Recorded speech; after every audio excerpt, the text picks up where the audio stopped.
Shalom jemaat yang dikasihi Tuhan, terpuji nama Tuhan. Kita diizinkan oleh Tuhan untuk mengadakan dan mengikuti ibadah Paskah di tahun yang ke-2020 ini. Sekalipun kita berjarak dan terpisah antara satu dengan yang lain secara fisik, tapi biarlah sukacita Paskah ini boleh kita rasakan satu dengan yang lain tanpa mengurangi penghayatan maknanya dalam hati dan kehidupan kita. Jemaat yang dikasihi Tuhan, sebelum kita merayakan Paskah di minggu ini, saya undang kita untuk menaikkan doa. Tuhan kami Yesus Kristus, kami bersyukur kebaikan-Mu yang tidak pernah berhenti dalam kehidupan kami. Kau menghantarkan kami Tuhan ke dalam masa perayaan Paskah di hari ini. Kau izinkan kami untuk menikmati persekutuan yang indah di dalam Engkau ya Tuhan, mengenang kebangkitan-Mu Tuhan, kuasa-Mu yang mengalahkan maut. Kiranya Tuhan melayakkan diri kami untuk boleh beribadah kepada-Mu, sehingga ibadah pada hari ini menjadi kesenangan bagi hati. Terpuji nama-Mu ya Tuhan kami Yesus Kristus, sekarang sampai selama-lamanya. Amin. Jemaat yang dikasihi Tuhan, mari kita menaikkan pujian dari Kidung Jemaat 169 bait yang pertama hingga yang ketiga. Kidung Jemaat 169 bait yang pertama hingga yang ketiga, memandang salib Rajaku.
Jemaat yang dikasihi Tuhan, marilah kita mulai ibadah ini dengan mengaku bahwa sumber pertolongan kita ialah Tuhan yang menciptakan langit dan bumi, yang tidak pernah meninggalkan perbuatan tangannya dari sekarang sampai selama-lamanya. Amin.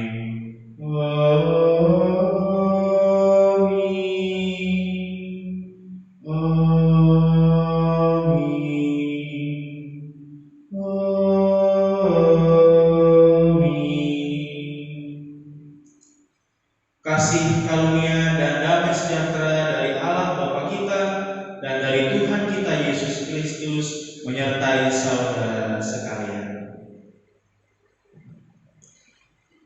Nas pemimpin kita pada ibadah Paskah di hari ini terambil dari surat Paulus pada jemaat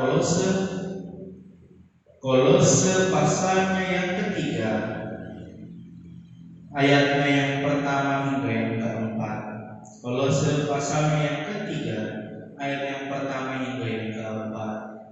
demikianlah firman. Karena itu, kalau kamu dibangkitkan bersama dengan Kristus, carilah perkara yang di atas, di mana Kristus ada, duduk di sebelah kanan Allah. Pikirkanlah perkara yang di atas, bukan yang di bumi. Sebab kamu telah mati, dan hidupmu tersembunyi bersama dengan Kristus di dalam Allah.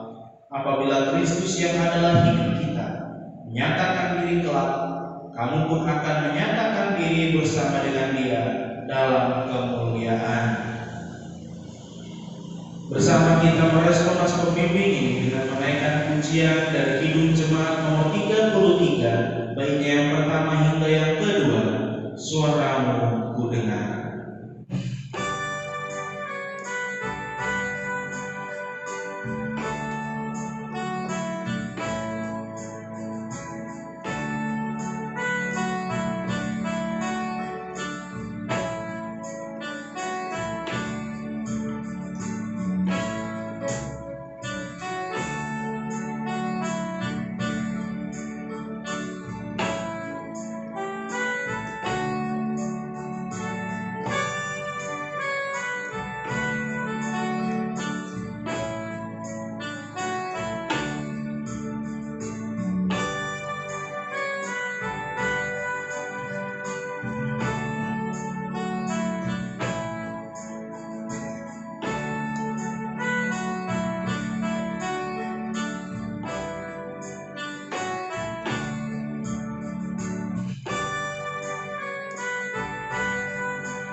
Jemaat yang dikasihi Tuhan, tiba saatnya untuk kita mengakui dosa dan kesalahan kita di hadapan Allah. Kasihilah Tuhan Allahmu dengan segenap hatimu dan dengan segenap jiwamu dan dengan segenap akal budimu, dan kasihilah sesamamu manusia seperti dirimu sendiri. Demikianlah hukum kasih yang Tuhan berikan, agar kita dapat menjaga anugerah keselamatan dari Tuhan. Tuhan, sebagai gereja Tuhan, kami rindu senantiasa memancarkan kasih Tuhan kepada sesama ciptaan, sehingga kami dapat menikmati kebahagiaan hidup yang sejati. Kami rindu memelihara kasih-Mu dengan membangun perdamaian, keadilan, dan keutuhan ciptaan. Kami rindu menjalankan hukum kasih, sehingga damai sejahtera dari Allah dapat dirasakan oleh sahabat dan semua orang. Tuhan, mampukanlah kami untuk menyambut anugerah dan mewujudkan panggilan hidup dalam damai sejahtera-Mu. Amin. Jemaat yang dikasihi Tuhan, bersama kita menerima berita anugerah yang terambil dalam 1 Korintus pasal yang ke-15 ayat yang ke-20 hingga yang ke-22. 1 Korintus pasal yang ke-15 ayat yang ke-20 hingga yang ke-22. Demikianlah firman. Tetapi yang benar ialah bahwa Kristus telah dibangkitkan dari antara orang mati sebagai yang sulung dari orang-orang yang telah meninggal. Sebab sama seperti maut datang karena satu orang manusia, demikian juga kebangkitan orang mati datang karena satu orang manusia. Karena sama seperti semua orang mati dalam persekutuan dengan Adam, demikian pula semua orang akan dihidupkan kembali dalam persekutuan dengan Kristus. Bertolong-tolonglah menjaga anugerah Allah, demikianlah kita akan memenuhi hukum Kristus. Amin. Bersama kita naikkan nyanyian peneguhan yang terambil dari Kidung Jemaat nomor 183, baik yang pertama hingga yang kedua. Kidung Jemaat nomor 183, baik yang pertama hingga yang kedua, menjulang nyata atas Bukit Kalam.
Jemaat yang dikasihi Tuhan, sebelum kita membaca Alkitab kita, mari kita bersatu dalam doa.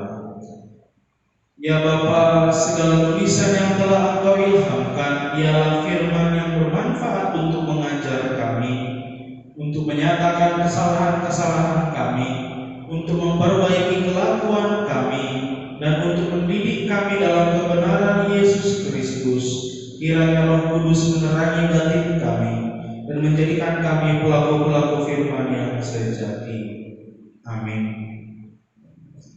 Pembacaan Alkitab kita terambil dari Injil Matius pasal ke-28 ayat yang pertama hingga yang ke-15. Injil Matius pasal yang ke-28 ayat yang pertama hingga yang ke-15. Demikianlah firman. Kebangkitan Yesus. Setelah hari Sabat lewat menjelang menyingsingnya fajar pada hari pertama minggu itu, pergilah Maria Magdalena dan Maria yang lain menengok kubur itu.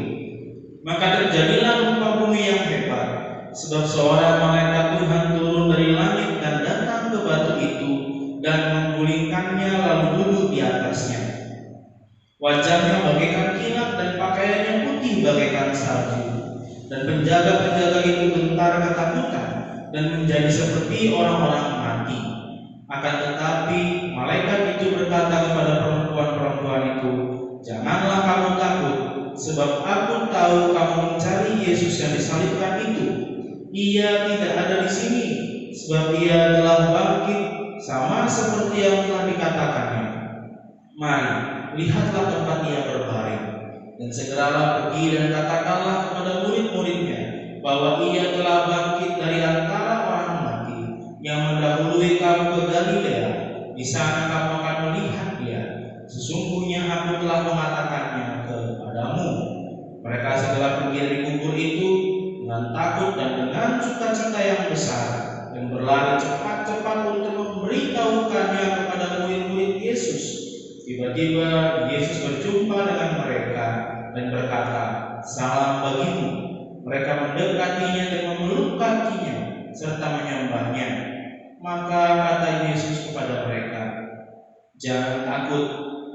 Pergi dan katakanlah kepada saudara-saudaraku supaya mereka pergi ke Galilea, dan di sanalah mereka akan melihat aku." Dusta Mahkamah Agama.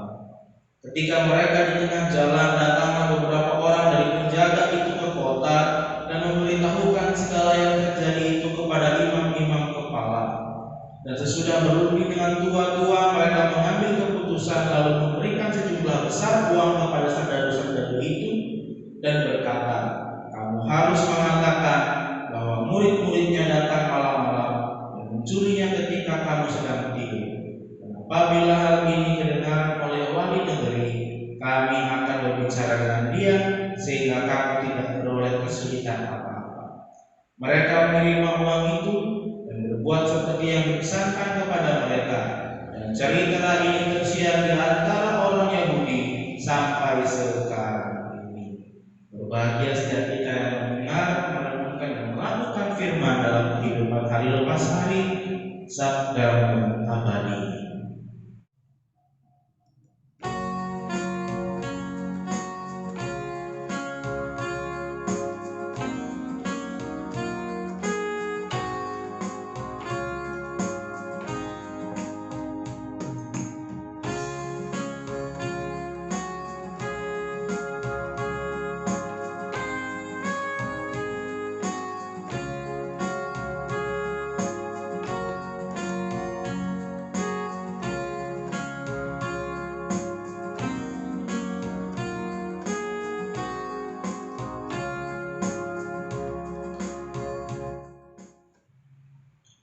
Jemaat yang dikasihi Tuhan Yesus, selamat Paskah, selamat menghayati, memperingati, mengenang kebangkitan Kristus. Hari ini kita akan diperlengkapi dengan kebenaran firman yang bersama sudah kita baca dan kita simak dari Injil Matius pasal 28 ayat yang pertama hingga yang ke-15. Jemaat yang dikasihi Tuhan Yesus Kristus, bahwa sampai hari ini masih banyak orang yang belum percaya dengan kebangkitan Yesus. Masih banyak orang yang bahkan membaca Alkitab hanya untuk menemukan kesalahan dari kisah kebangkitan Tuhan Yesus, kontroversial bagaimana Yesus bisa bangkit dan lain sebagainya. Sampai hari ini hal itu masih terjadi. Dan kita sebagai seorang Kristen seharusnya sudah biasa saja. Kenapa? Karena yang dicatatkan oleh Alkitab, kontroversi bangkitnya Tuhan Yesus Kristus sudah ada sejak kebangkitan itu terjadi. Sudah ada sejak kebangkitan itu terjadi. Di hari itu Yesus bangkit, di hari itu pula sudah ada pergunjingan dan kontroversi bahwa kebangkitan Tuhan Yesus itu adalah hoax, kebangkitan Tuhan Yesus itu adalah kebohongan dan lain sebagainya. Itu sudah ada pergunjingan itu dari zaman Tuhan Yesus bangkit sampai hari ini. Dan saya sebagai orang Kristen, hal ini sudah tidak lagi hal yang asing buat kita dan tidak lagi bisa memgoyahkan iman kita. Sudah tidak bisa lagi mempengaruhi pikiran kita. Kenapa? Karena hal ini adalah hal yang sudah basi sekali. Sudah basi sekali. Kalau kemudian kita memperhatikan dalam Injil Matius pada pasalnya yang terakhir ini, pasal yang menutup Injil ini, maka kita bisa melihat setidaknya ada dua sikap yang berbeda dari dua kelompok yang berbeda pada saat mendengar Yesus bangkit dari kubur. Tentu yang kelompok pertama adalah Maria Magdalena dan juga Maria yang lain, representasi dari murid-muridnya Yesus, representasi dari pengikut-pengikut Yesus. Ketika mereka mengetahui bahwa Yesus sudah bangkit, mereka dengar langsung dari malaikat yang menggulingkan batu kubur itu dan menunjukkan bahwa kubur Yesus sudah kosong. Mereka kegirangan, mereka bersukacita dan lekas-lekas akan mengabarkannya kepada saudara-saudaranya, akan mengabarkannya kepada rekan-rekannya yang lain. Dengan hati yang tak karuan mereka kemudian berlari menuju tempat saudara-saudara dan para murid Yesus yang lain. Di tengah perjalanan mereka bertemu dengan Yesus, diceritakan mereka memeluk, menyembah Yesus, sujud dengan sangat hati yang saya tidak bisa membayangkan. Di sisi lain ada perbedaan, bahwa kemudian ada di situ penjaga-penjaga serdadu yang menjaga di situ, menyaksikan bahwa kuasa Allah terjadi di situ, menyaksikan bahwa malaikat menggulingkan batu yang besar itu, bahwa menyaksikan juga kubur itu sudah kosong. Mereka datang kemudian kepada mahkamah agama, mereka datang kepada tua-tua dan para imam, menyampaikan kabar itu, tapi kita lihat respon dari para imam dan para tua-tua. Alih-alih mereka mau kagum, alih-alih mereka kemudian bertobat, alih-alih mereka kemudian merasa menyesal karena sudah membunuh Yesus, mereka justru membuat pemufakatan yang baru, mufakat yang jahat. Bahwa kemudian mereka membayar orang-orang itu bukan hanya untuk tutup mulut, tapi juga untuk menyebarkan berita bohong bahwa Yesus itu mati dan tidak bangkit. Kubur itu kosong bukan karena ia bangkit, tapi karena mayatnya dicuri pada malam hari oleh para muridnya. Jemaat yang dikasihi Tuhan, ada dua sikap yang sangat berbeda menghadapi kebangkitan Tuhan Yesus, dan ini punya latar belakang. Tentu kita bisa melihat dan kita juga bisa mendengar bahwa orang-orang yang bersuka cita ketika mendengar Tuhan Yesus bangkit adalah orang-orang yang semasa hidup dengan Tuhan Yesus, bersama-sama dengan Tuhan Yesus. Adalah orang-orang yang mencintai Tuhan Yesus, adalah orang-orang yang mau mengikut Yesus kemanapun Yesus pergi, orang-orang yang menangis ketika Yesus ditangkap, orang-orang yang bersedih ketika Yesus disiksa, orang-orang yang entah bagaimana perasaan hancurnya perasaan itu ketika tahu Tuhannya, rabinya mati digantung di kayu salib. Tentu ketika mereka mendengar, melihat bahwa Yesus sudah bangkit, kubur itu sudah kosong, hati dan hidupnya berubah dari yang sedih dan hancurnya umpan kepalang, tentu akan menjadi sangat terbaharui, berubah menjadi sangat sukacita, berubah menjadi sangat bahagia. Bukan hanya sekedar tahu bahwa orang yang ia kasih hidup kembali, tapi hatinya berbahagia karena ia tahu bahwa orang yang bangkit itu perkataannya dari dulu sampai sekarang adalah benar. Bahwa orang yang bangkit itu, Tuhan yang bangkit itu dari kubur adalah Tuhan yang sungguh-sungguh memegang omongannya, memegang janjinya. Ia tidak berbohong. Ia tidak mengada-ngada bahwa ia akan bangkit pada 3 hari setelah ia mati. Ia membuktikan bahwa dia adalah Tuhan yang berkuasa, tidak hanya berkuasa atas kehidupan, tapi juga berkuasa di atas kematian. Tentu maka kemudian terjadi perubahan dalam hidup para murid. Bapak Ibu bisa baca di bagian Kisah Para Rasul, bagaimana kemudian Petrus yang menyangkal Yesus sampai 3 kali, dipakai Tuhan setelah ia menerima Roh Kudus, dipakai Tuhan setelah ia melihat Yesus sudah bangkit. Berubah hidupnya dari yang penakut jadi yang paling pemberani mewartakan Injil Tuhan. Para murid yang bersembunyi dalam sebuah ruangan, begitu tahu Yesus sudah bangkit, mereka keluar dari ruangan itu mewartakan Injil Tuhan. Terjadi perubahan bagi orang-orang yang mau bersukacita karena Yesus sudah bangkit, menerima kebenaran itu. Berbeda juga dengan para petinggi agama, lain halnya dengan mahkamah agama, waktu dan imam-imam. Ketika mereka mendengar bahwa Yesus sudah bangkit, alih-alih mereka kemudian memuji nama Tuhan, menyesal atas perbuatannya, mereka melakukan permufakatan jahat. Mengapa? Karena mereka harus menutupi semua dosa-dosa mereka yang sebelum-sebelumnya. Mereka harus menutupi kebohongan dan dusta-dusta yang mereka berikan sebelum-sebelumnya. Bohong akan terus ditutupi dengan kebohongan, dusta akan terus ditutupi dengan dusta. Itulah mengapa Yesus sangat marah kepada orang-orang Farisi dan orang-orang ahli Taurat, karena mereka adalah orang-orang yang munafik, orang-orang yang seperti kubur dalam Tuhan Yesus, seperti kuburan, di luarnya indah, di dalamnya busuk. Dan orang-orang yang seperti ini ketika melihat kebenaran nyata di depan mereka, mereka memilih untuk menolaknya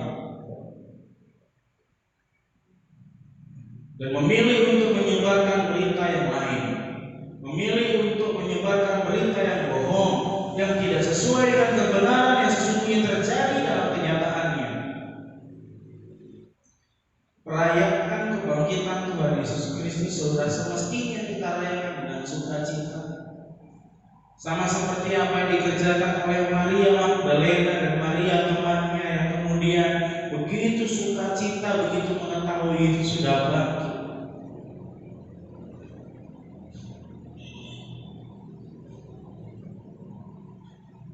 Memang kita tidak seperti Maria yang di depan matanya malaikat hadir dan menyampaikan pesan. Memang kita tidak seperti Maria yang kemudian ketika kita berlari saking sukacitanya, kita kemudian ditemui Yesus di tengah jalan. Bukan.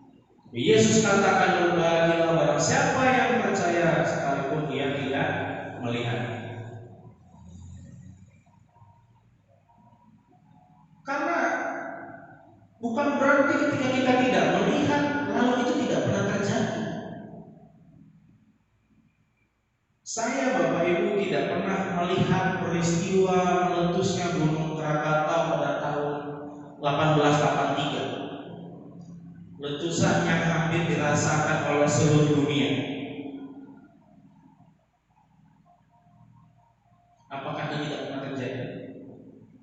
Terjadi. Terjadi sekalipun saya dan Bapak Ibu tidak pernah melihat letusan itu kan? Terjadi, tetap terjadi. Itu adalah kenyataan.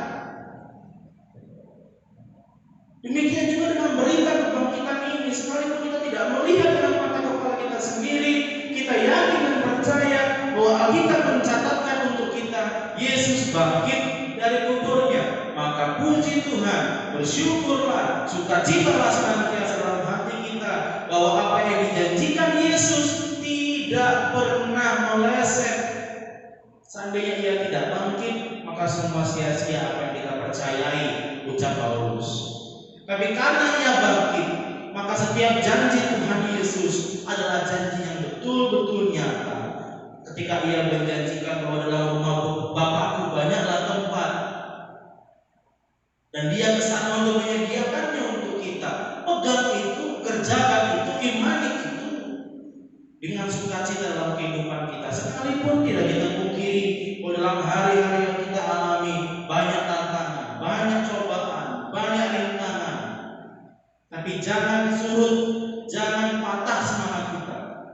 Karena kita tahu Yesus itu Allah yang hidup, Allah yang memegang janjinya, Allah yang senantiasa beserta dengan umatnya.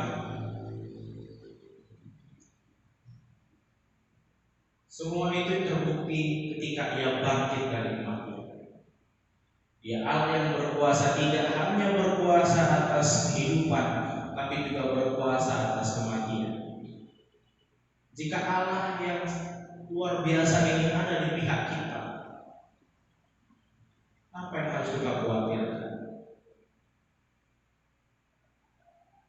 Selamat menghayati Paskah di tahun 2020. Selamat menjadi mengikut Kristus yang senantiasa percaya atas kebangkitan Kristus. Selamat menjadi inspirasi bagi dunia. Tuhan Yesus memberkati. Kita berdoa. Tuhan kami Yesus Kristus, kami berdoa dan mengucap syukur firman-Mu yang Kau telah taburkan dalam hati kami hari ini, mengingatkan kami bahwa Engkau sungguh-sungguh Allah yang luar biasa.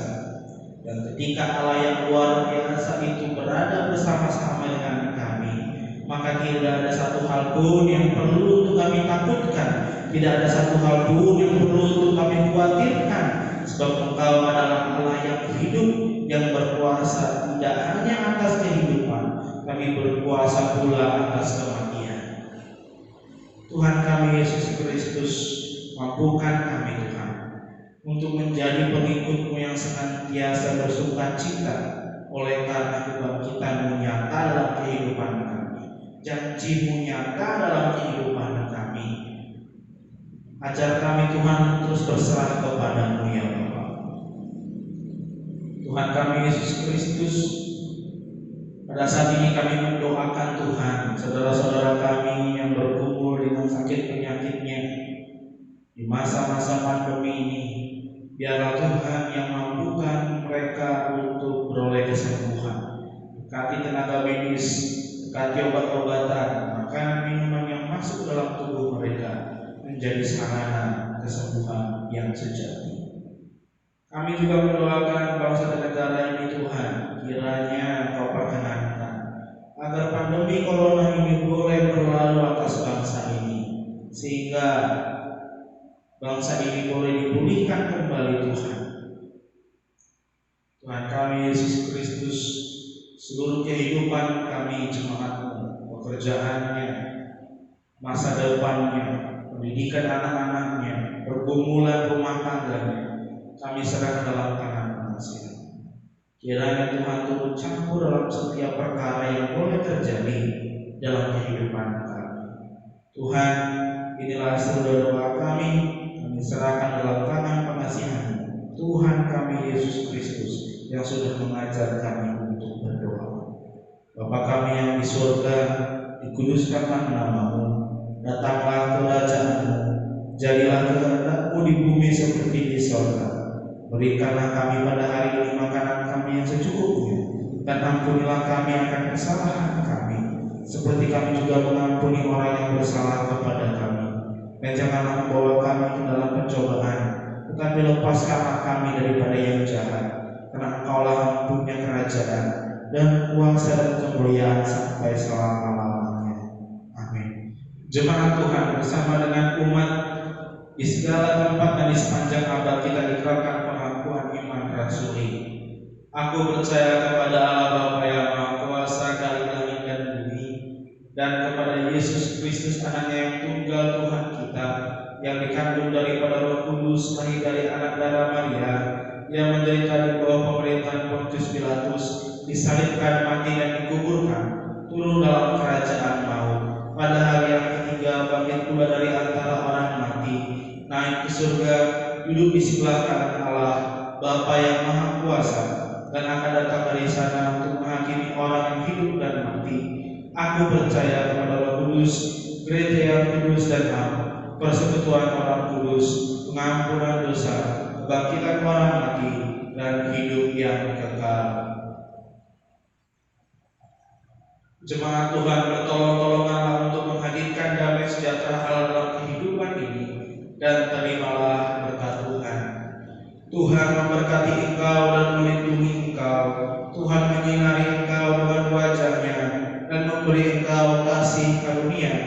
Tuhan menghadapkan wajah-Nya kepadamu dan memberi engkau damai sejahtera. Amin.